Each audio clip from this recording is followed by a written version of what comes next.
Oh, just a minute. I'll take that.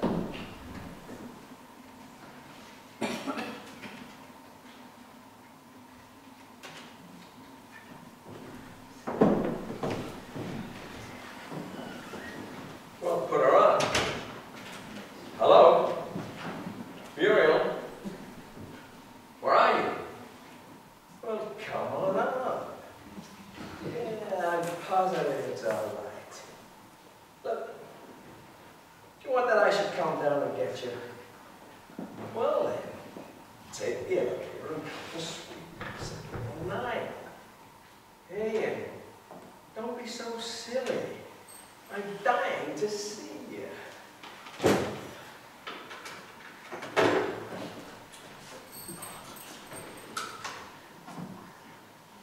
Hello, operator. Could you hold all local calls for me for about an hour? Yeah, it's Kipling here, Suite 719. Yeah, I'm gonna be in conference. Oh, could you make that an hour and a half? Thank you so much.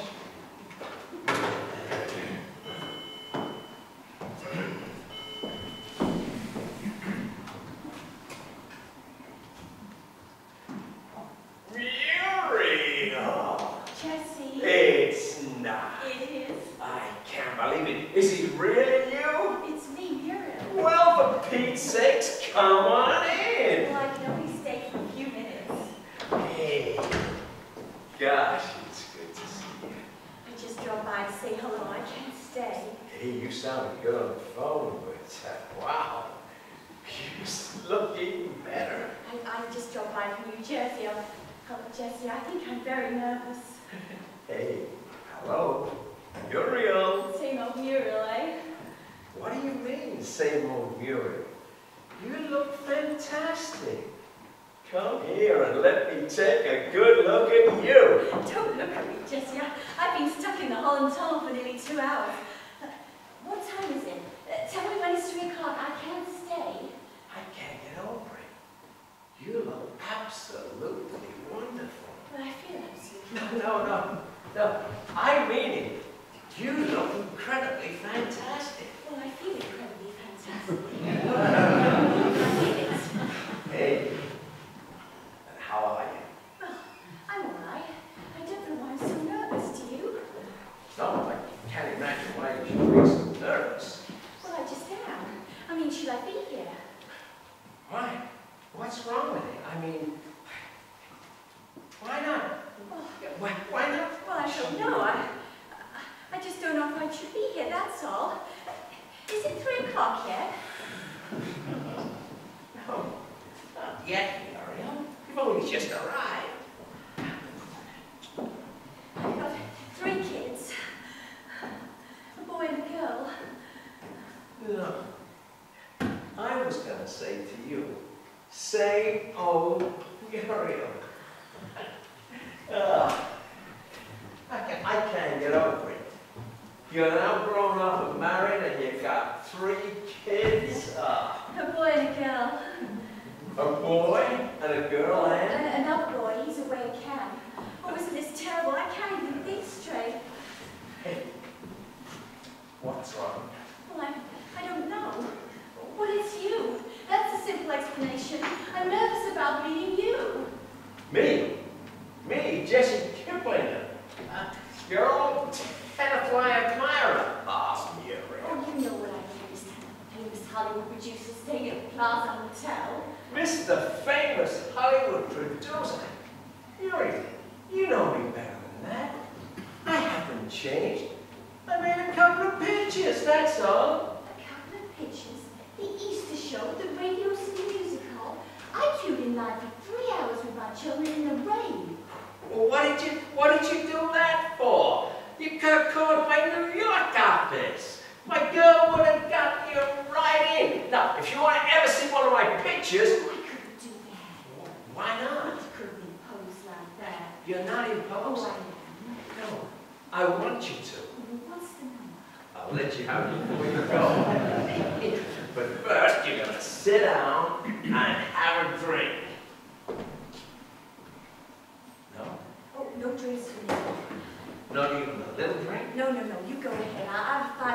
hairdresser's appointment.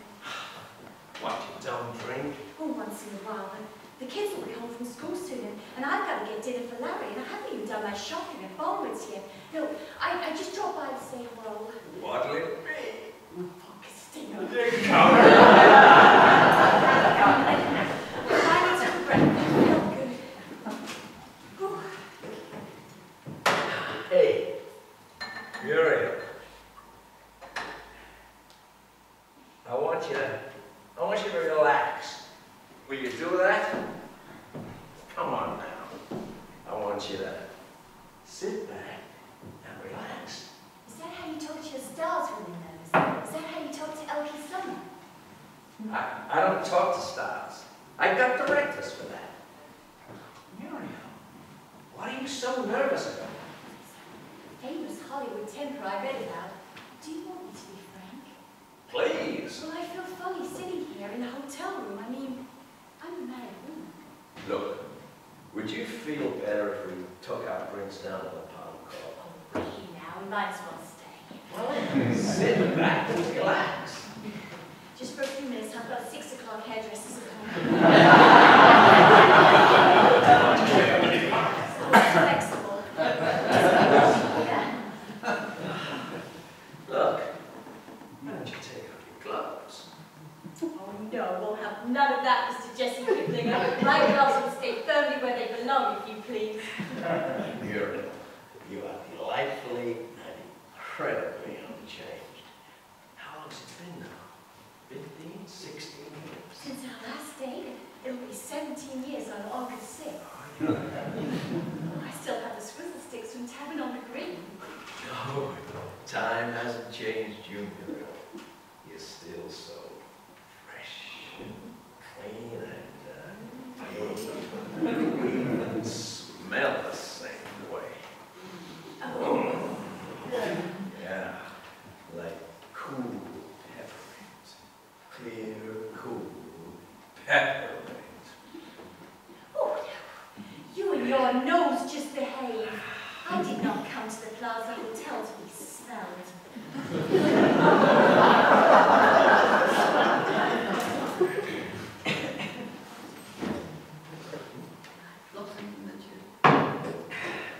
You know what? I can only say that you blossomed and matured, but only in reverse. You're younger, fresher. Well, you know what I mean. I'm sure I don't. I don't know what. I have a wonderful marriage, and I've no business being here in a hotel room in the middle of the afternoon with a man I haven't seen since Tavern on the Green 17 years ago.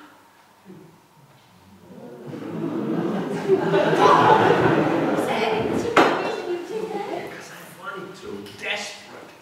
Do you always blindly go ahead and do whatever you want to do? What if I think I can get away with it? In fact, don't object too strenuously. I'm going to kiss you again. Yeah, I've got to go. Whoa! That'll be enough of that. Mr. Do whatever you want to, Kiplinger. That vodka sting has really gone to my head. It's even better when you drink it. Don't confuse me. I'm nervous enough. As it is. Was it good? What, drink? The kiss. Oh, kiss, yeah. Kiss was great. What did it feel like? What do you mean, why did it feel like? Was it a good kiss, a medium kiss, or a waste of time kiss? I'm interested to know your reaction. Well, you never asked me that when I kissed you in town, why? Well, you weren't a famous Hollywood producer signing John Huston for his next picture. No, I'm interested to know your reaction to my kiss. It was a superb kiss. It wasn't superb. I don't kiss superbly. It was a waste of time, inexperienced, average New Jersey kiss. I don't know why I let you kiss me, Mr. Famous Hollywood Kisser. Muriel, could it be that you are the last sweet, simple, spoiled woman living in the world today. I don't know what you're talking about. Oh, God, look at my lips. I'll never get past the house detective. What time is it? What time is it? What time is it? 20 up. Oh, yeah, sorry. It's 20 after. 3 already? I've got to go. No, what? I can't. Oh, please, 10 more minutes. I can't. Oh, please. I'll stay 5. Why did you call me yesterday? I called you because, believe it or not, I was thinking about you. For 17 years. Well, not enough. I don't trust you, and I don't believe you, and I'm not staying. Bye. Do you mean that? Well, I don't want to keep you here. You know what's best for you. Oh, I'll just finish my drink. Muriel, you're gonna believe me when I tell you I had no ulterior motive for inviting you here today. I just wanted to see you and to impress upon you the fact that you're the only real, honest to goodness, unphony woman I've been with since I arrived in Hollywood 17 years ago. Well, what about your mother? Ah, she's the worst one. She must be very proud to have such a famous son. Do you know, in my own quiet way, I was crazy about you. Everyone in Tenafly is proud of you. I mean, even Larry, my husband, he says, all we hear is Jessie Kipling of this, Jessie Kipling of that. That's all we hear around the house. Do you know, I even remembered what you looked like the day I left for California. You were wearing a tan raincoat, a tweed skirt, a brown sweater, and oh yeah, that little locket that your grandmother gave you. You remember that? Well, I remember when your first picture came to Tenafly. It was the only Jeff Chandler picture to play for 2 whole weeks at the Hillside View Drive-In. You know, even then, Muriel, you had a quality about you. It was sort of untouched. You know, you were the only girl that gave me pleasure in just holding your hand. Even the girls kid me and they say, when they see your name in a column or something like that. You know, I never ever thought I'd see it again. That quality of honesty and frankness and the ability to cut through deceit and unholiness. You know, I never ever thought I'd see it again in my lifetime. I mean, they kid me and they say, what if I married you instead of Larry? I'd be going to parties with James Garner and Otto Preminger and running around with a backpack. Miriam, you don't know what you are. You really don't. Now, I tell you what you are. You're something very, very special. I know. I mean, I wouldn't even know what to say to Otto Preminger. Stay as sweet as you are. Stay sweet and simple. Do you know Frank Sinatra?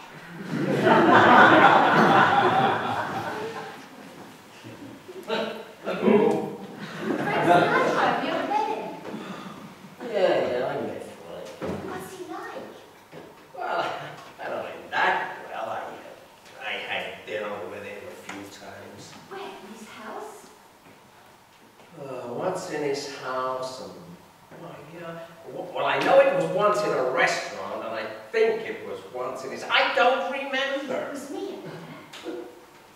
Oh, this was before he met me. So in other words, you haven't met me before? Yeah, I met Mia. That was before she married Frank. They say he's generous. Is it true? Is he as generous as they say?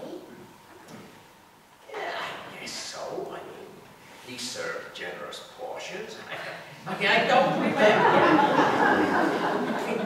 Who cares about Frank's in action? I'm sorry, Jesse. I didn't mean to pry into your personal life. I must be going No, Muriel. now. No, I can't. If I get stuck in the Holland Tunnel again, Jesse, Larry's going to want to know why, and I don't lie very well, and I don't know what I'm doing here. What have I done? You haven't done anything. Done anything? I'm sitting there, letting you kiss me and smell me. If I've done anything to offend you, I'm sorry. I don't even know what I'm doing. In the Plaza Hotel, in the middle of the week. Well, there's no need to get yourself so upset. All I did was give you a friendly kiss. Well, I happen to enjoy a wonderful reputation. Well, I'm glad you enjoy it. Now stop being so silly. Sit down and finish your drink. I bet you're going to go back to Hollywood and have a big laugh with Otto Preminger over this. I wouldn't drink it.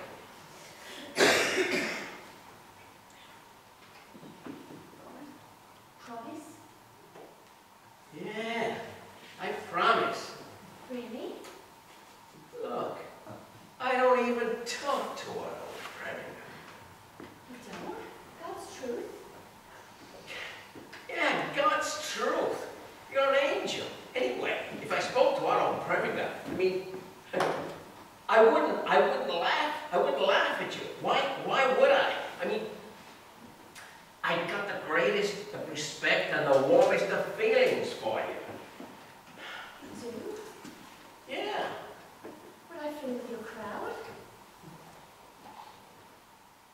No. You would not fit in with my crowd. You're too good for them. You're too sweet and honest for the whole slimy bunch. Which ones would I fit in with? Muriel, I know what kind of distorted view you got of these people, but they ain't what you think they are. I ain't what you think I am.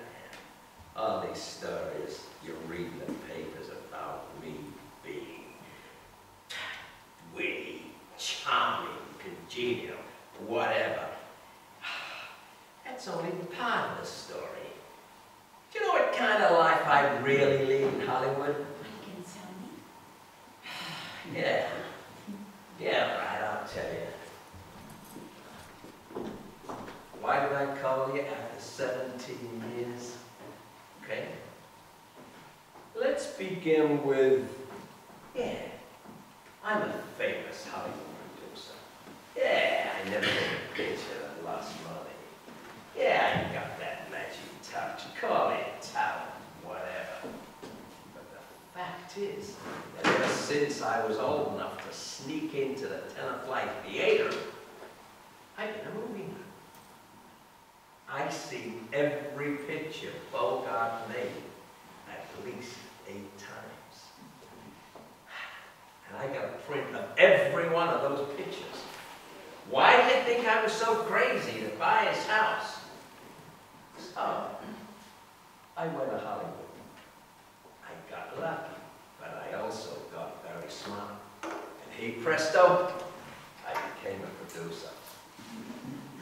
I love making movies. Some are good, some are bad, but most are fun. I'd like to go on making movies for another 50 years. Well, that's one half of my life. The other half is that in the last 14 years, I've been married to 3 of the worst bitches you ever want to meet. Jesse, you don't have to tell me any of this if you don't want to. Well, maybe you're right. Maybe I don't have to tell you about my son Hollywood past. So you married these 3 bitches, then what happened? What happened? I gave them love, I gave them a home, I gave them a beautiful way of life. And every one of those bitches took me for every cent I got. But I don't care about information. Screw it. Excuse me, Muriel. You know what hurt the most? I tell you what hurt the most. Every one of those bitches were phony, unfaithful. Did you know I caught my first wife, Dolores, in bed with a sumo wrestler? A 400-pound slab alive. Now what did she see in a guy like that? But like I said, screw it. Tell me if I shocked you. Oh, I'll let you know. Well, my second wife, Carlotta. Yeah? She was keeping her Spanish guitar teacher. Keeping him. I never caught her. But no one spends $27,000 a year on guitar lessons. It's Carlotta, the one who went to Douglas's house. As a matter of fact, yeah. Is that in the papers too? Sheila Graham's column. It was a party with the Ukrainian folk dancers and the Los Angeles Rams. Forget about Los Angeles Rams. Listen to what I'm telling you. I'm in a very bad way. I've been through 3 miserable marriages. And I don't want to go that way again. I'm beginning to lose faith and belief that there is anything left like an uncorrupt woman.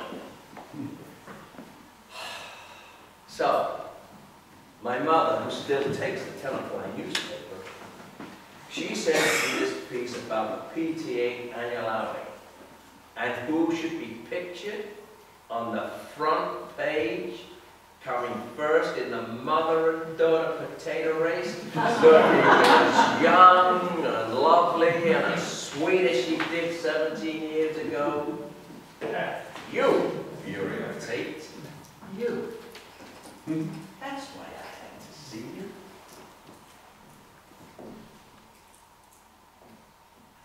Just to talk, to have a drink, to try to reaffirm my faith that there are decent women in the world, even if there's only one. Even if you're the last of a dying breed. Because if someone like you exists in the world, then maybe, just maybe, there's somebody still around for me.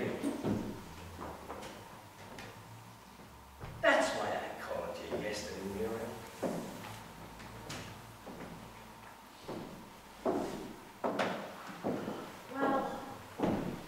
Well.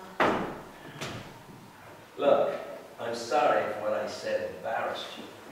But hell, if you expect honesty from another person, it can be less than honest yourself. Oh, I'm not embarrassed. I'm flattered that a famous person like you would confide in a plain person like me.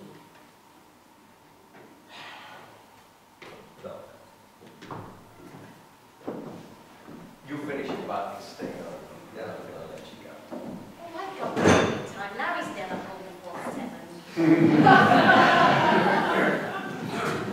Muriel, are you happy? Yes, I think if anything, I'm happy. Well, that's good, because you deserve happiness, Muriel. Yes, Larry and I have one of the happier marriages in Tenafly. Well, that's wonderful. I mean, we have our ups and downs like any married couple, but in the final analysis, what's left is we're happy.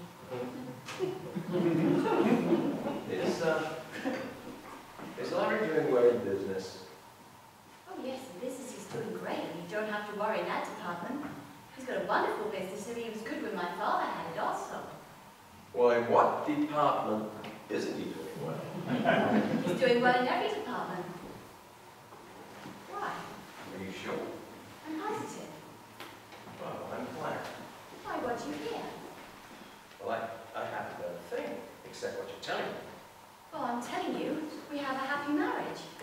Are you trying to infer we don't have a happy marriage? No, no.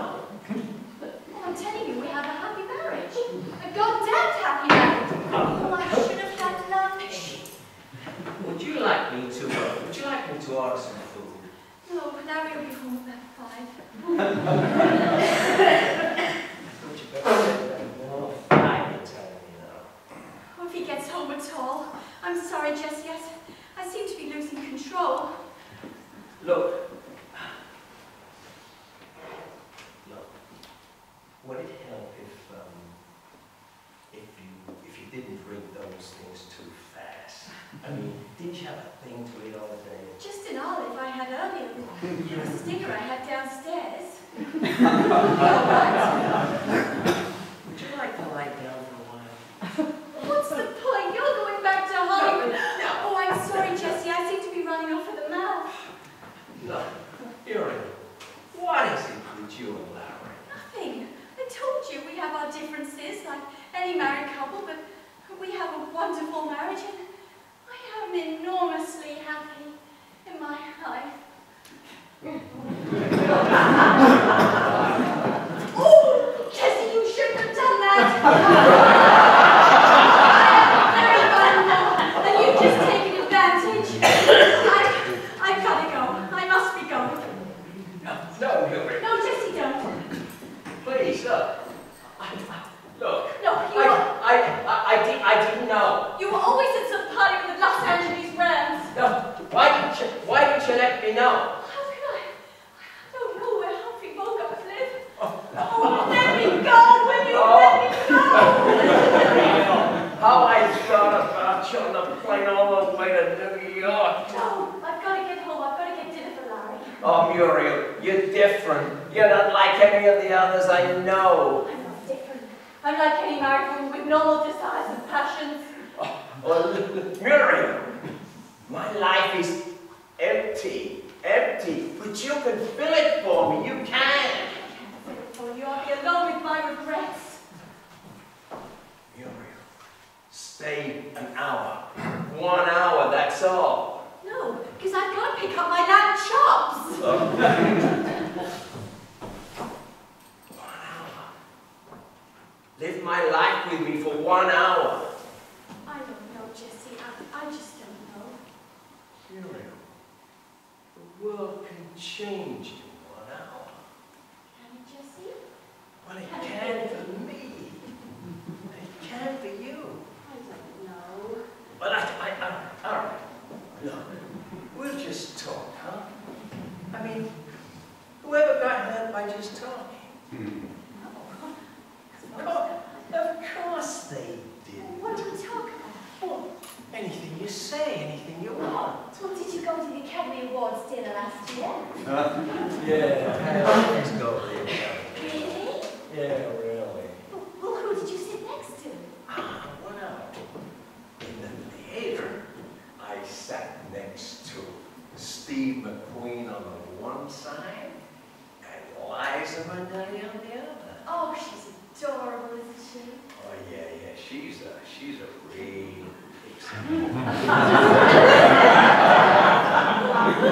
Well, let me see now. On my table, there was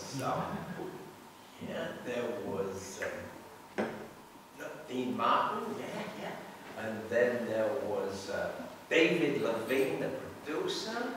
And then there was Eva Marie Saint and Martingale Champion. Yeah, on my table. And at the next table, there was Anthony Quinn, and there was Vernon Lisi, yeah. And then there was Paul Newman, yeah, and then there was Joanne Woodward. Yeah.